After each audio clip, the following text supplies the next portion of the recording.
Mes chers élèves, bonjour. Aujourd'hui, nous allons voir une séance d'orthographe, unité didactique 6, le tourisme, semaine 1 et 2, intitulée les homonymes en, on et en, ont, sans son et sans sont. Et pour ne pas confondre ce genre d'homonyme, on va passer à l'étape j'observe et je découvre. Les voyageurs ont faim, on leur donne à manger. Pour la deuxième phrase, une dame et son fils sont assis à mes côtés. On va essayer de répondre à ces questions. Je relève les deux mots qui se prononcent de la même façon dans la première phrase. Je relève les deux mots qui se prononcent de la même façon dans la deuxième phrase. ONT, on, ONT et on. Pour la deuxième phrase, sans et sans. Sans, S-O-N et sans, S-O-N-T. Maintenant, allons-y à l'étape. Je manipule et je réfléchis. Pour la phrase A, les voyageurs ont faim. Quel est le verbe? Quel est le sujet? Je mets le sujet au singulier et je refais cette phrase. De quel verbe s'agit-il? Allons-y aux réponses. Le verbe est en. En, ONT, c'est le verbe avoir au présent à la troisième personne du pluriel.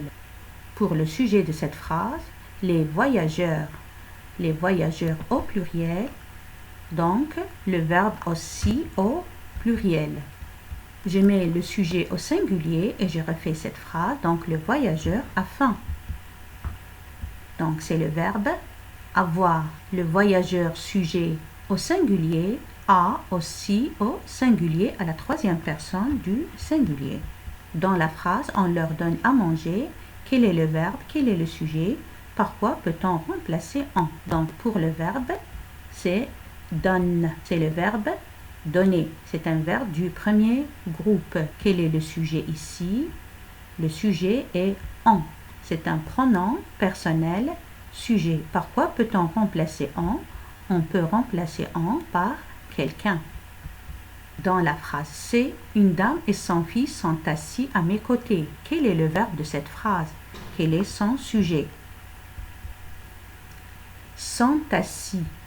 Ici, c'est le verbe asseoir qui est conjugué au passé composé. Le sujet de cette phrase, une dame et son fils. Ici, une, c'est un article indéfini. Ici, son, c'est un déterminant possessif qu'on peut remplacer par mon ou bien par ton. On continue à répondre aux questions. Je refais la phrase en parlant seulement maintenant du fils. Son fils est assis à mes côtés. Quel est le mot qui a changé? Son, S-O-N-T, est devenu E-S-T. Ici, c'est l'auxiliaire être. Parce que ici, on a le verbe asseoir qui est conjugué au passé composé. Ce que je dois retenir, en ONT, c'est le verbe ou bien auxiliaire, avoir, au présent, à la troisième personne du pluriel. En ON, c'est le pronom personnel sujet qui peut être remplacé par il, elle ou bien par nous. Pour son, S-O-N-T, c'est le verbe ou bien auxiliaire être, au présent, à la troisième personne du pluriel. Tandis que son, S-O-N, c'est un déterminant possessif qu'on peut remplacer par mon et par ton. Maintenant que nous connaissons la leçon, allons-y pour observer et s'exercer. Je complète par en ou on. En, on-t. On frappe à la porte et on entre. Les passagers ont attaché leur ceinture. Driss et son frère ont fini leur devoir. On les entend parler.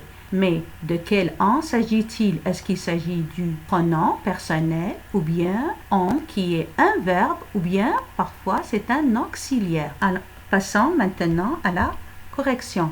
On, c'est un pronom personnel, sujet, parce que ici, frappe, c'est un verbe. On, ici, c'est un pronom, parce que entre, c'est le verbe. Les passagers ont attaché, ici, ont attaché, c'est le verbe attaché qui est conjugué au passé, composé en, ici, c'est un auxiliaire. Pour la troisième phrase, Driss et son frère ont fini leur devoir. On finit, c'est le verbe finir qui est conjugué au passé composé. Ici, on, c'est l'auxiliaire avoir, à la troisième personne du pluriel. Pour la dernière phrase ici, on les entend parler. Ici, on, c'est un pronom personnel sujet et le verbe, c'est entend. On ne peut pas mettre ici un T parce que on, ici, c'est le sujet. Je complète par sans ou sans. Sans qui est déterminant possessif et sans qui est le verbe ou bien l'auxiliaire être au présent à la troisième personne du pluriel. Le père et son fils sont dans le salon. Donc sans, S-O-N, c'est un déterminant possessif et sans qui est le verbe.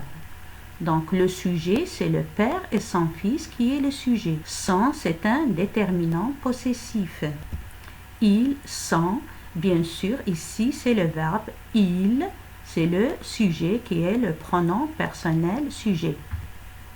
Ahmed a oublié son livre dans l'avion. Son est un déterminant possessif. Passons maintenant à l'étape je m'évalue. J'écris au pluriel. L'enfant a de la chance. Il a fermé la porte. Pour cette phrase, l'enfant a de la chance. On dit au pluriel les enfants ont de la chance.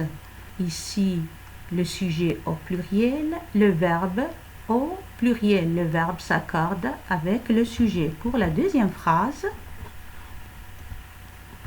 il a fermé la porte.